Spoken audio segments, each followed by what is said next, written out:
Yay, hi YouTube. Thank you so much for coming to my next live stream. I really, really appreciate it. And I am super, super excited to be here today to do a quick stream on our best friends over at Amway. I'm really, really excited and I hope you all enjoy it.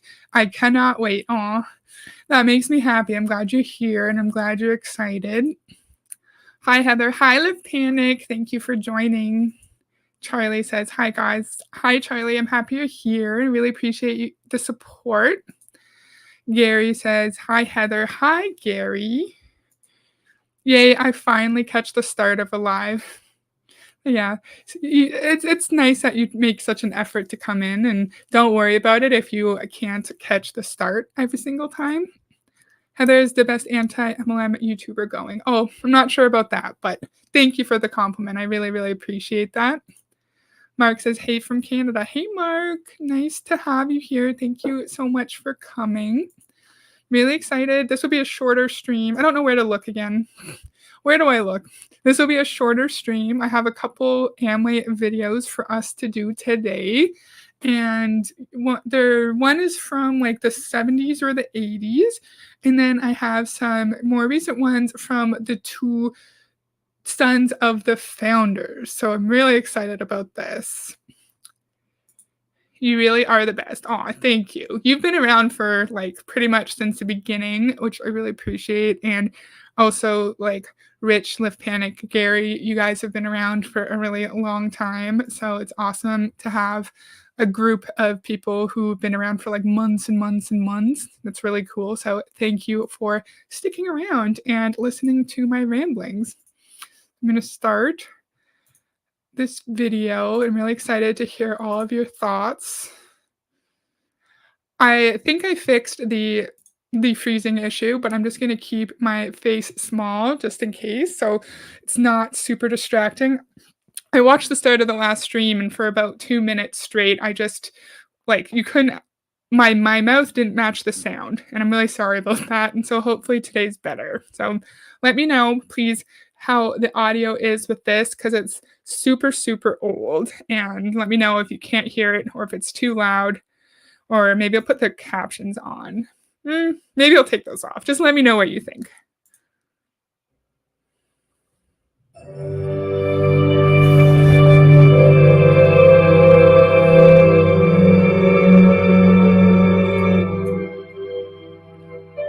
For more than a generation, Amway's been building a tradition of quality and value any company would be proud to claim.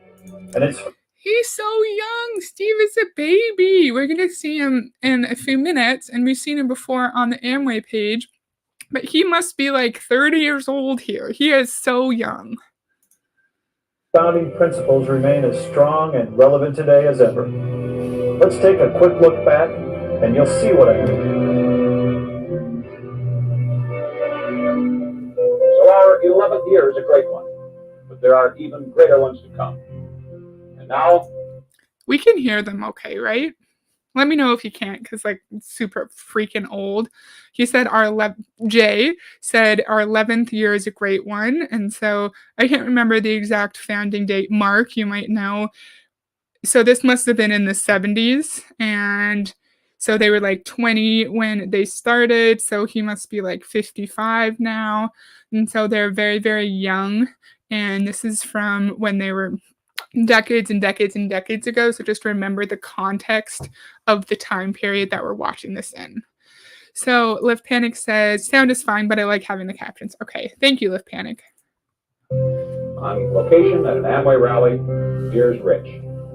The goal of Amway is and has always been to see how many people we could reach and how many people we could help. I'm going to be pausing this a lot because anytime we watch Amway, it's so interesting to hear current day MLM narratives being verbalized decades and decades and decades ago from the founders of the most significant and well-known MLM.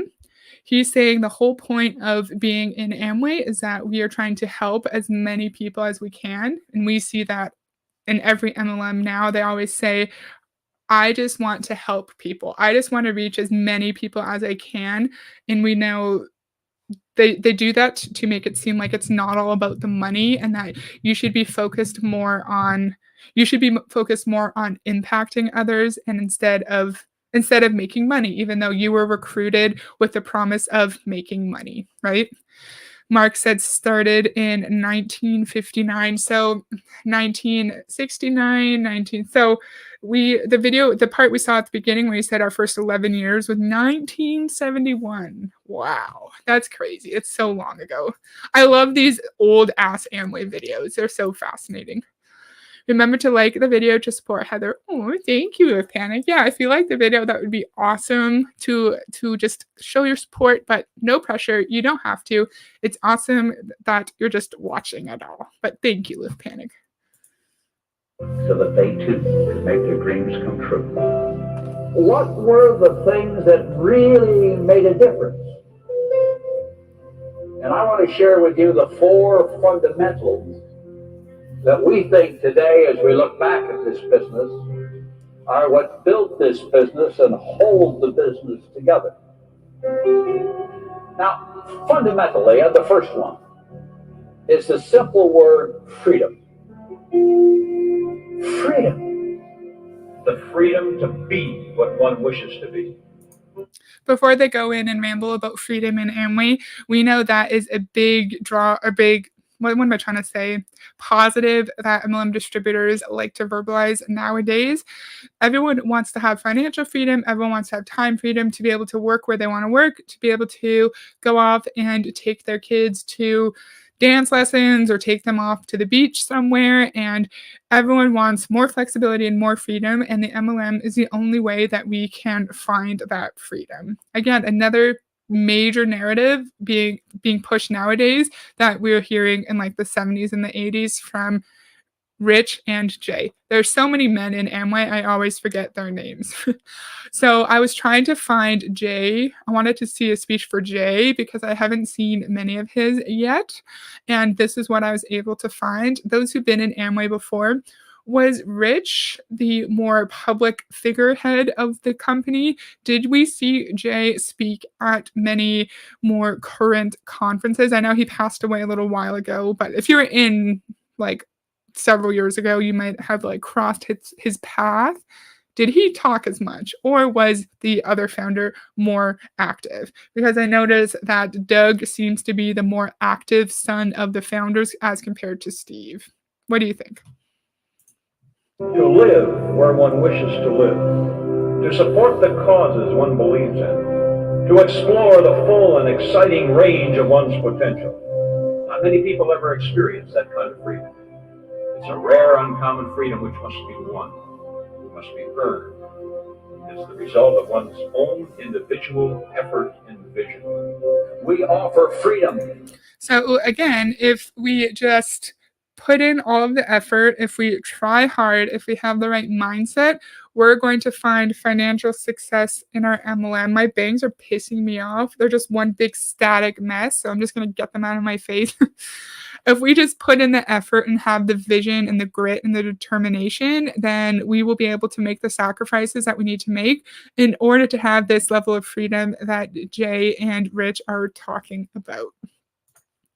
We offer rewards, we offer recognition, and we offer hope. And so we go to... How weird it is to think in a work setting, someone telling you, we offer hope and we offer... What was the other one? We offer freedom. No, like your job should offer you money, should offer you some vacation time. It'd be nice if it offered you some benefits as well. If a potential employer told me we offer you hope, I would want to get out of there real quick because, in my opinion, that sounds culty to me. But we hear this narrative constantly nowadays where I was so hard done by before I joined. I had no money. I had no friends. I was living in a basement. I was $100,000 in debt. And then I joined Color Street and I finally had hope and I was finally able to change my circumstances. I have a lot to say, apparently. Liv Panic says, and the dramatic background music. Yeah, I was worried that the background music would completely cover up their words, but I'm glad you guys can hear. And yeah, the music is really funny. Countries like Korea, we go into Hungary, and as we march across Eastern Europe, it is no wonder they will stand in line to join the Amway business. As we march across Eastern Europe, it's no wonder that they'll stand in line to join the Amway business. So it sounds a little bit like we're trying to conquer the world and expand to as many places as possible because, of course, everyone wants to be an Amway and everyone wants to be just like us because Amway is the vision of the American dream in the 1970s and 80s. Because you offer them freedom to own their own business. You see, we never looked at poverty or poorness or a class system. We looked at it as a stage you pass through. And that many of us were poor. We just chose not to stay there. And so we moved through it.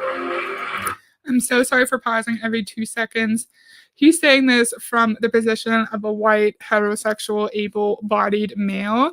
We see this a lot nowadays where most of the time it's white, female, heterosexual, able-bodied individuals who are saying that people who are poor because it's their fault. If you don't have money to join the MLM, that's because you're poor and you're lazy. And of course, if you don't have $150, that's why you need the MLM in the first place. Fascinating how I feel like all of the current day MLM distributors get their shit from these men, or they don't know that they directly get everything they say from these men, but maybe it's been passed on throughout the generations. And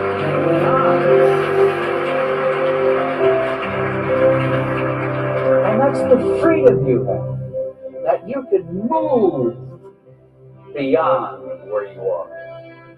And that was the freedom we felt that we were touching. To empower, to take charge of their life and change. So that dream is a reality for us today. All over the world for millions of people who've discovered it with us. Well, the second theme I would talk about of the four. The dream is not a reality for millions of people because there's no way that the million distributors in Amway can all be at the top of Amway because you would really, really quickly just run out of people. So that's false, sir, and you know it. His family. Rich and I believe that it's extremely important to perpetuate the philosophies and ideas that have been built into this company. We believe that the family members can bring that into play probably better than anybody else. We want family. We want people who cheer us up. We want people when we come home and nobody showed up for the meeting to say, that's okay. We'll get them next week. We'll do another meeting tomorrow. You can do it. So there's something to be said about family encouraging you when you're experiencing some hardships or maybe a challenge at work. But in this case, if you just did an Amway pitch at a hotel or something and nobody came, your family members should be able to verbalize concern for you and not be made out to seem like they are unsupportive and they don't want what's best for you. He's saying that he wants us to have family members who just blindly support us, tell us what we want to hear so we can stay in Amway for as long as possible. I don't like that. Feels really dated, but the pitch is still the same. Oh yeah, it's super dated. It's like 50 years old. So you're totally right. And while it is extremely dated, I think I said this 100 times already. We hear a lot of the same sentiments echoed today, and it's very, very fascinating. Again, we hear a lot of the same sentiments with Dexter Yeager's speeches as well. Well, the third point of what we worked at when we developed the plan was rewards. We've learned that Amway principles translate into many languages and transcend many cultures. Being rewarded in proportion to how much you do is a universal language for people around the world. for men. Being rewarded in proportion on how much you do is a universal language. Again, we hear that all the time, that if you work, it will work for you. You get compensated for your time, not your time, sorry, for your efforts. And we know that's not true, because you can work 10 hours in a day, but if you don't sell a product or you don't recruit a person, then you're not going to make any money. So no, it's the more accurate assumption, more accurate language would be you get paid for your results, not your effort, because we know you can put in all the effort and nothing will come of it. And truthfully, it's not your fault if that happens. Many people who come to your groups, the rewards will not be in this plan. The rewards will be in how you impact their life and how they go out with a whole new attitude about who they are and their sense of worth. That's one of the greatest things you do, and that's one of the greatest rewards you'll ever get. Well, let me finish. It's the last one.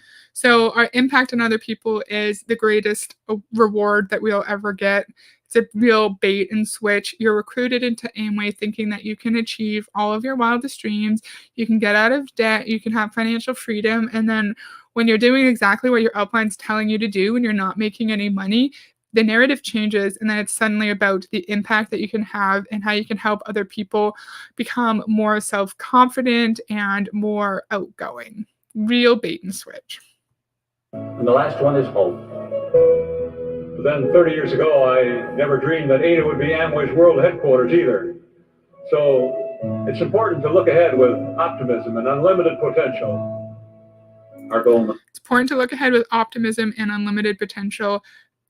You have to have toxic positivity in MLMs. If you're not making any money in Amway, you're losing money, say your spouse is upset with you, you just have to be optimistic, because the only way that you will fail is if you quit. So just keep pushing, and your dream will come true eventually. I have a lot to say. Sorry for my rambling. I'm sure income disclosure statements weren't a thing back then. It was easier to show people about the opportunity. Oh, to snow or to show people about the opportunity. Either way, you're right. I'm sure they weren't a thing back in the 70s and 80s, and it'd be easier to trick people into thinking that it's a true income opportunity. We've heard Rich before say, though, that people who failed did so because they weren't doing what they were told by Amway corporate. So maybe even if there were income disclosures back then, he would just twist it around to make it seem like this income disclosure is the way that it is, because majority of people in Amway are lazy and don't want to sacrifice. Mark says Heather is a hater. I know, right? Such a hater. That's funny. We're almost done this video. Must be to make the lonely and the frustrated and the scared have that sense of hope and security that we can help the people who are struggling and vulnerable have security financially, socially, emotionally, mentally. Prey on those who are most vulnerable to get them into the system and keep them in the system for as long as possible. Great. That's why you're here. That's what we're all about. We have to believe in ourselves. You can't predict the future, but you can follow your dreams. And these are qualities of leadership that centuries cannot change. No matter what changes the future brings, the human heart, the human mind remain unchanged. As president, I too want you to know that these fundamentals. This is Doug. He does not sound like Doug. What? His voice is completely different. I know he might have been 20 years old or 30 years old here, but we'll see in another video, in the next video, his voice is completely different. But he said as president, did he say as president? Yeah, I'm 99% sure that's Doug, but he looks completely different. Is it me or does it sound like a sermon? Lift Panic says, agree. Yeah, it is a sermon. It totally feels like a sermon. And we've seen other speeches with Rich and speeches with Dexter and Bill where they're literally preaching to us and they're treating us like we're in a church, and people are chanting and clapping, and I bet you people were crying. And it's so culty. We're almost done. Our four founders' fundamentals form the basis of all that we do at Amway. And both Steve and I are dedicated to being sure that every day the Amway business reflects these values. Looking back, I see that Amway has been a leader for more than 30 years. I don't expect So more than 30 years, so like late 80s. Pretty old, pretty outdated. that to change in the coming decade or into the next century. A great tradition can be inherited, but greatness by itself must be won by each of us. You and all Amway people throughout the world are the inheritors of the tradition. We're the inheritors of the tradition. No, we're just working. It's just a job. We're selling overpriced freaking household whatever body products. We're not inheritors of a tradition, but this is not shocking in the MLM context because your job at your MLM is your entire life. You become Amway, you become Beachbody, and it's just your whole personality. Sounds culty, but it's not surprising. It's a 4 a.m. cable infomercial. Oh, for sure. Characters of what Amway has been and done.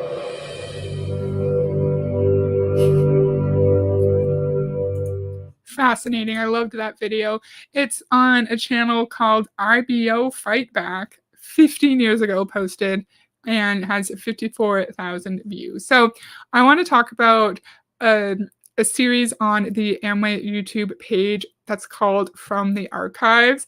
And we know I like the old ass Amway content, and it's just the two founders' sons talking about little snippets of old speeches that their dads did. And it's super interesting. And I think we've only been on for 22 minutes. So I think I have 3 here. We could just do like 1 or 2 or just see how long it takes us to get through it. And then I can do some more later of these. I'm really excited to talk about these from the archives videos. Billionaire cult leaders. Oh, yeah. Oh, yeah. And I wonder, those who've been in Amway more recently, did the two sons kind of take over that inspirational sermon, culty leadership role? Were the two sons treated as celebrities and do they have the same kind of presence at events that their fathers did? I'd love to hear it. So this was the first one called From the Archives, Try or Cry, Open Meeting. For some time now, we've tried to figure out some way that we can be in better touch with you. And it's nice to be able to sit down and chat a little bit about some of the things going on. It's going to be rather informal and a little bit disorganized. So we'll try to keep it on that kind of an easygoing, informal basis. And we hope that it will be useful in maintaining the kind of communication that you'd like to have. Hi, I'm Dr. Moss. And I'm Steve Van Andel. And we want to welcome you to Open Meeting. I wonder if people had to pay for these tapes and cassettes to be made aware of different Amway business. How did they get them to the distributors? Did they mail it? Did distributors have to pay for for receiving that in the mail? I just have so many questions because, of course, in the age before the internet, you can't just send someone a link to a video. I'm just curious. And I wonder what kind of content was on these tapes. If it was just like, are the current day Amway tool scan, maybe that's how it started, right? Like maybe that's where people got the idea from, hey, we could get even more rich through selling tapes and videos like our leaders used to do. What do you think? Mark said, sure they do, Heather. Oh, you mean like the sons now kind of like take over the culty leadership role? Not surprised. MLMs charge for air. Yeah, so maybe these poor Amway distributors were also paying for these tapes back in 1975. Maybe.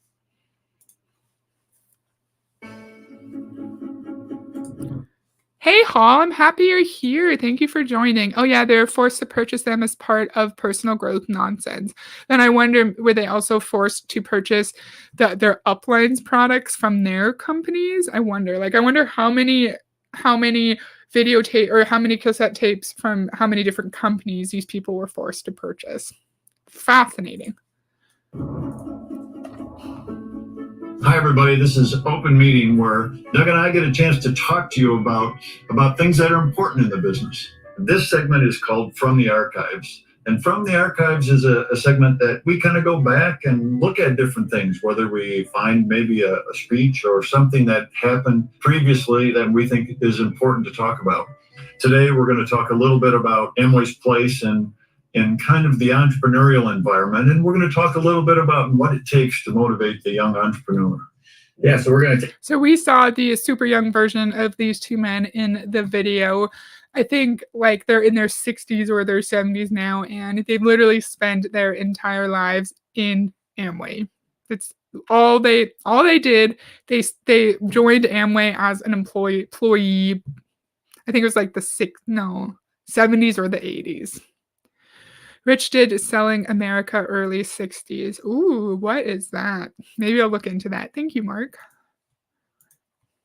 take a listen to a lot of that motivation and encouragement for people early in the Amway business, the early 1970s, from a speech that Rich did called "Try or Cry," and so it was a pretty impactful speech. I think we remember it in the early days of the business, and to hear it again can bring back a lot of memories, but I think also a lot of learnings. That's why this segment's a pretty good segment. So let's take a peek at it.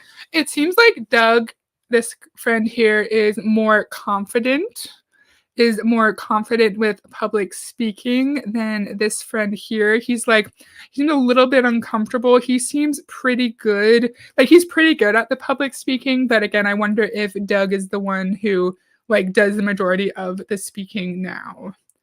Mark, what do you think? Do you know if Doug is more in the public eye? Hi, I am late. Going to link your full car video in my description from Snark Crew so people can watch. Oh, yay. Thank you. That's awesome. You don't have to do that, though, but I appreciate that. Go subscribe to DC here. Her and the Snark Crew just did a fantastic stream on Carl Deichler and his recent National Wake Up Call. We actually watched that one. I think it was on Tuesday, and they all, except DC, but they all have experience in Beachbody, so their perspective is fantastic, and you should all go watch. All right, now. I don't care what your dream is. If you've ever dared to dream about doing greater things, somebody is going to tell you why you can't do it.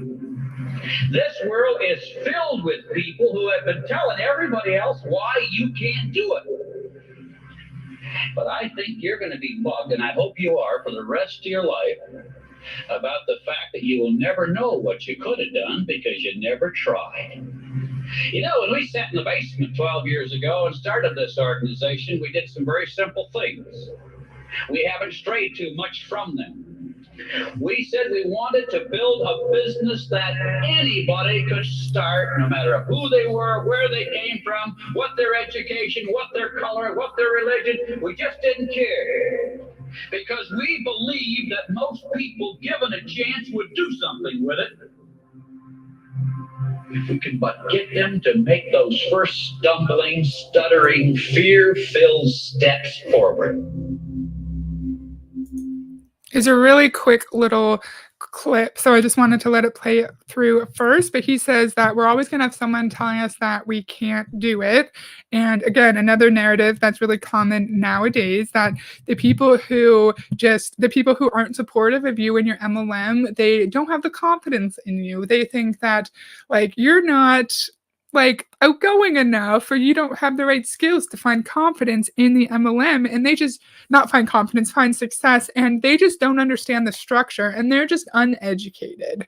But we know that it's not necessarily that your loved one can't succeed in an MLM. It's that maybe your family member did research and looked up statistics, or DC's YouTube video, right? And they're starting to wonder if you are in a healthy environment within your MLM and are showing concern for your well-being. It's not necessarily that your family member just thinks that you would never be able to find success. That's a very, very toxic thing to say. He's also saying in 1970, whatever, when they were in their basement, they wanted to make a business that anyone could join no matter what their background. We hear that constantly, that anyone can find success in Beachbody. It doesn't matter what they look like, how old they are, where they are in their fitness journey. Anyone can find success. We know that's not true, though. We know that everyone has different characteristics. Everyone has different skills. They could be a good public speaker. They might not be. They could be good at sales. They could have past employment experience that may make it easier for them to succeed in an MLM. We know that not everyone in the world can find success in an MLM, in Amway, Beachbody, whichever MLM we're talking about. DC says, hi, Love Panic. It's so nice that you guys chat with each other. I love it. Keep it coming. Pretty good stuff. Wow. The thing that hit me was when he says 12 years ago, and to think of how early that was in time, but in the context of the business just getting started, just like anyone today watching, you may be in that stage just getting started, how important it is to encourage somebody to take that entrepreneurial risk. We kind of find that out with even in the ager studies today, that there's a lot of people who like the idea but have a tough time getting started. Yeah. Another part was you have to encourage people to take that first fear-filled step. We hear Beachbody coaches all the time telling us that we need to just do things scared and take messy action. Even if your gut's telling you that you may be in a toxic environment, you may be losing money, you're just starting to worry, you just need to keep going. If you're feeling those emotions before you start, you just need to ignore your gut instincts and keep pushing and just start. Just go, jump in with 2 feet, and you'll figure it out later. You will learn as you go, right? You can't have analysis paralysis, or else you're never going to do anything. You're never going to start in your MLM, and you're never going to recruit or sell a product. Yeah, and that's always been part of the business, because when you come into the business, not everybody is successful, but not everybody really takes the first step. They need to move forward, and they need to begin to see what it takes to be an entrepreneur. And if you're an entrepreneur, who knows exactly where that first step goes? It may go in one direction, and you may have to shift back to another. Yeah. But you have to start moving forward. So if we don't have success, it's because we didn't take that first step into entrepreneurism. Whatever that word is, I can't speak. We know that people in Amway are not entrepreneurs. Unfortunately, they are pushed that narrative that they are a business owner with Amway, but we know that your business with Amway can be shut down at any time, that like Amway can stop its distributor program, the FTC can go after you. You can lose your business at any moment, and there is no actual job security. So you're not a business owner.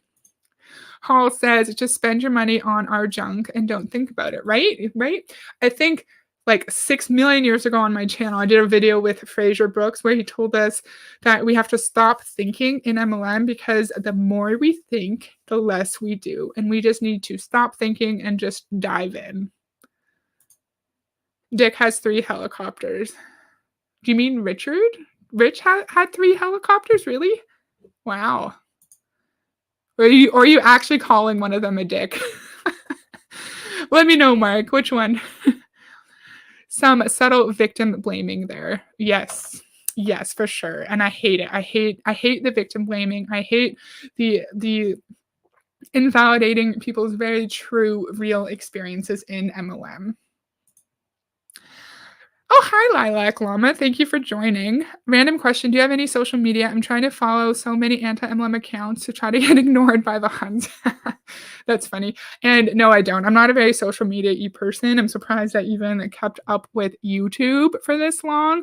But yeah, if you don't follow DC already, I know DC is on Instagram, so you could follow her. Thank you for asking, though. Both. That's funny, Mark. I like that. So So Richard had 3 helicopters, and I wonder how much Jay had too. And we learned in the video from 1983 that they also had a private island and they also had yachts, which is crazy. Who needs a private island? And I think the other element, Steve, is that fear is still that huge element that can hold somebody back.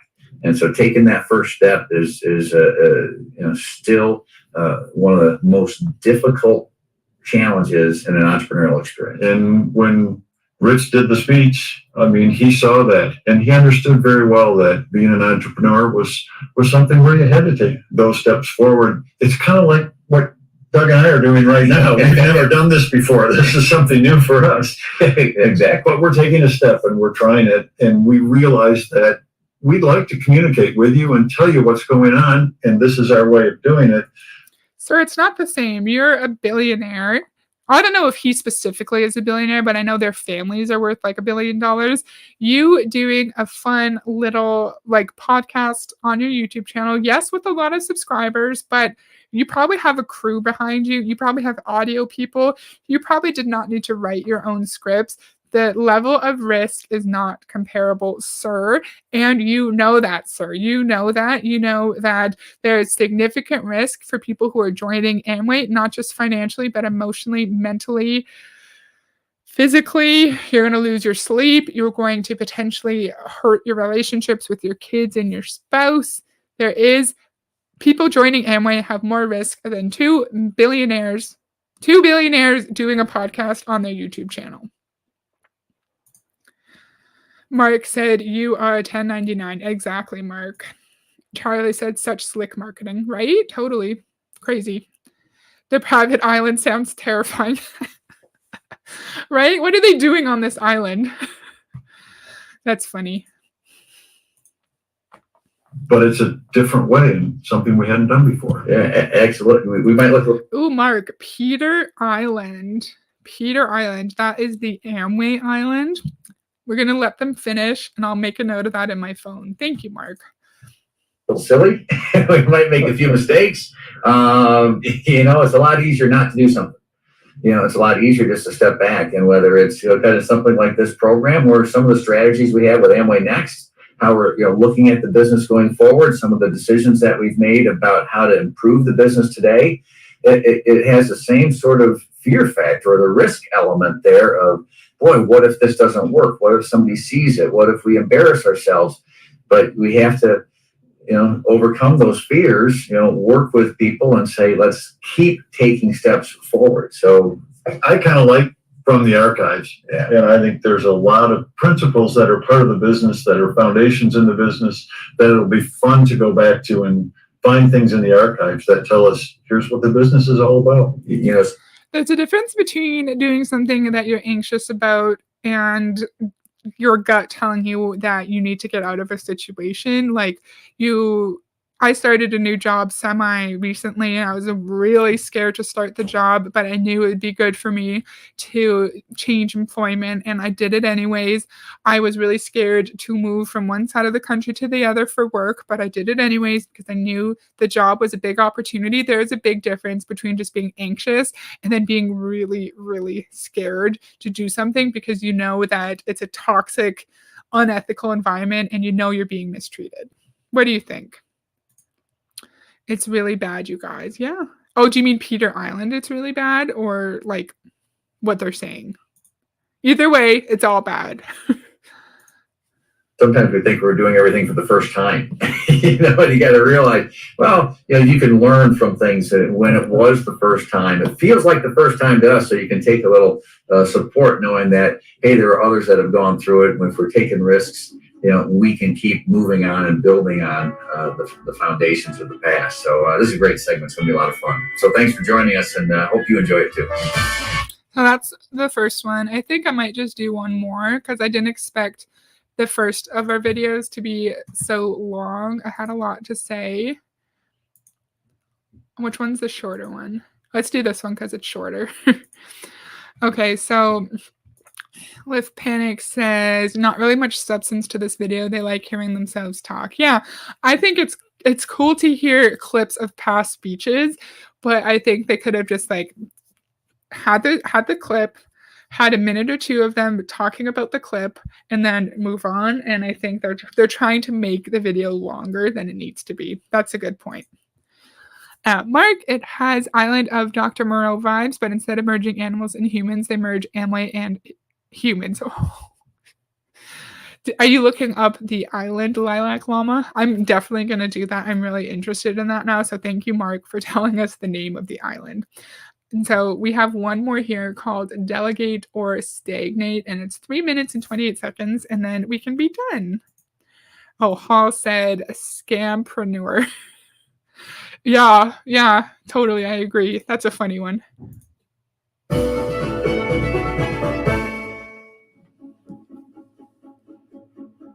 Hi, everybody. This is Doug and Steve from Open Meeting. We're recording in the recreated Rich and Jay boardroom.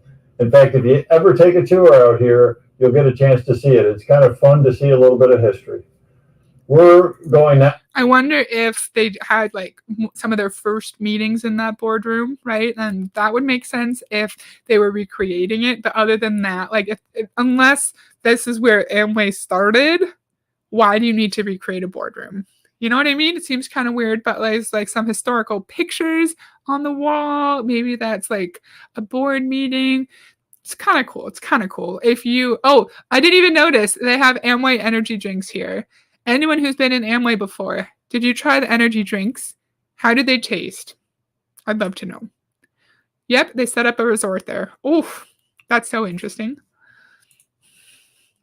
Out of from the archives, where we take a look at something from our history and whatever it might be. I think we've got a recording today, don't we, Doug? We have a recording of your dad. We have a recording of Jay from 1980. The speech was Delegate or Stagnate, one that we remember well, but a fun segment that we'll be able to talk about. Here we go.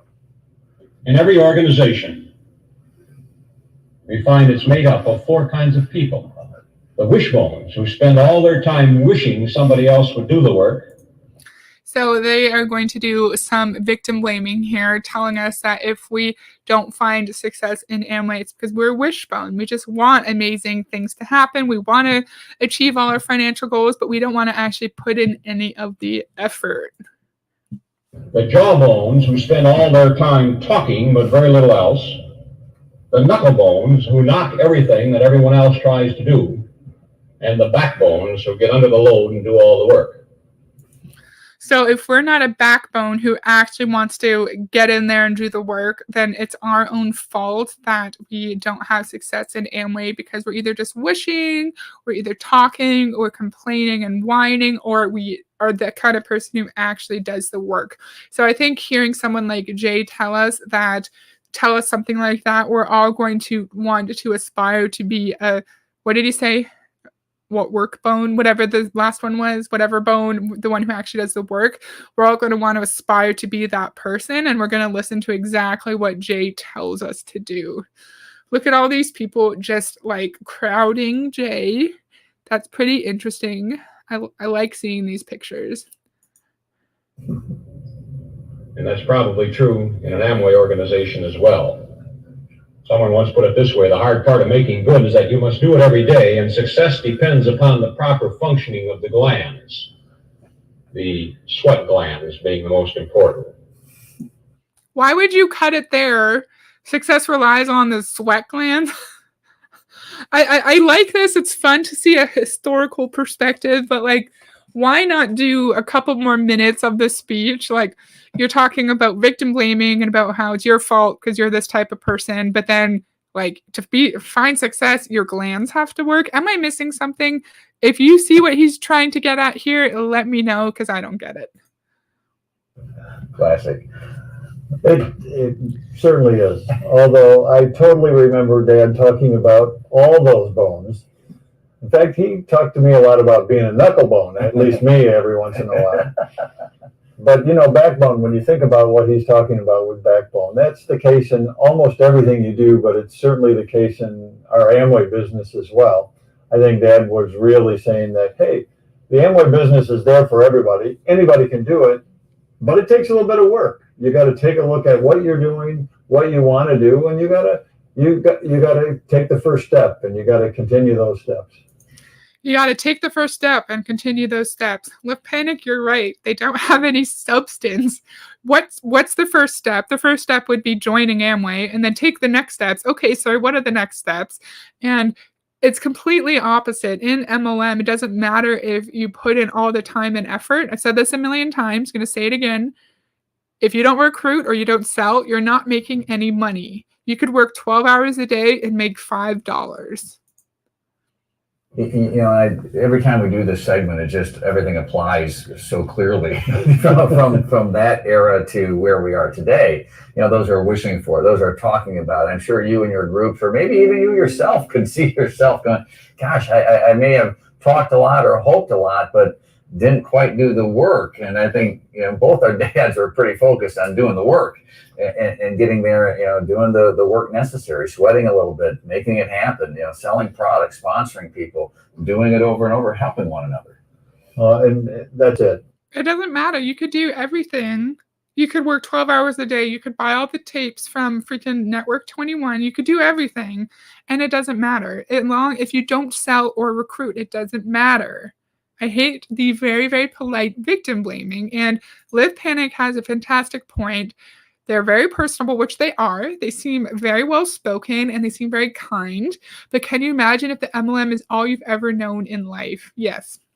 We've talked about this a lot. It's just, I can't imagine. They were children growing up. They were in Amway. They were very, very young men when they officially became part of Amway as an employee of some kind. I don't know what their first positions were, but they were children. They were young adults trying to figure out who they are. And now they're men in, I don't know, their 50s or 60s with grown children passing on the same values and messages that were passed on to them from their parents while they were growing up in Amway. That didn't make sense, but do you know what I mean?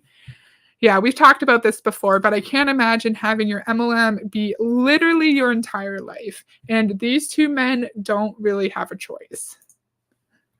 I mean, there are parts of the Amway business that are just as true when we started as they are today. And there are certain things that continue on, and that's just who we are. And boy, when you start a business, you got to recognize it's going to take a little bit of that work. On the other hand, sometimes you're thinking about it, sometimes you're talking about it, sometimes you're just complaining about it, Right. But other times you're stepping into it. Yeah. And it's fair to complain about something if you're lied to and you're told all you have to do is this, this, and this, and then you're magically going to find success. You're going to make all the money. If you don't make money, it's okay to complain. It's okay to complain about something that sucks that you were scammed into. Why am I getting annoyed? very fitting to have our From the Archive segment here in the Rich and Jay Recreated Boardroom, because not only their dinner table, but around that board table too. I remember a few sessions in the same way. So what a great fun time. What a great memory that we have to share with you. So I hope it's impactful for you too. Thanks for joining us here at Open Meeting in the From the Archive segment, and we'll see you soon. So that's all I have for today. I hope you enjoyed it. I'm going to try putting my face on the screen. And if it's like freezing constantly, then I'll like take it down. But I thought it was interesting to see the videos from the 70s and the 80s and the kind of propaganda that they pushed, and the big focus on their values, on making an impact, on helping as many people as possible, on the bait and switch, of course. Like, you're recruited because you're told you can make all the money, and then once you're in, it's all about the impact that you can have on people, of course. And then, of course, the very, very polite victim blaming from the children of the founders. If you don't find success, it's because you don't have the right attitude. You don't have the right mindset. You could be doing everything that your upline tells you to do, but you're just doing it with the wrong mindset, and it's all your fault. And you have some kind of shortcoming, and it's your fault. I know I'm repeating myself a bunch. Sorry, but I hope you liked it. Thank you to everyone who commented and watched live, like Live Panic and Gary, of course, and Mark. Who else? DC. I appreciate you watching, DC. Go subscribe to DC and Hall. And Lilac Llama, is awesome to see you. And Charlie. Live Panic says, thanks, Heather. Nice job. Thank you, Live Panic. I really appreciate that. That's really nice. And I am going to do another quick live tomorrow with an MLM coach named Cody Dean. Cody Dean, I can't speak. And he's going to tell us about how we can quit our job with network marketing. Super interesting. I'm really excited for it. It's going to be another quicker one. So I hope you're able to watch tomorrow at 10 a.m. my time. If not, don't worry about it if it's early. But if you can't watch live, you can catch the replay, and that would be cool. Thanks, Heather. I always enjoy your lives. Thank you, Charlie. Have a good night, everyone. You too. Thank you for joining. I hope you liked it, and I'll see you guys tomorrow if you can come. Bye.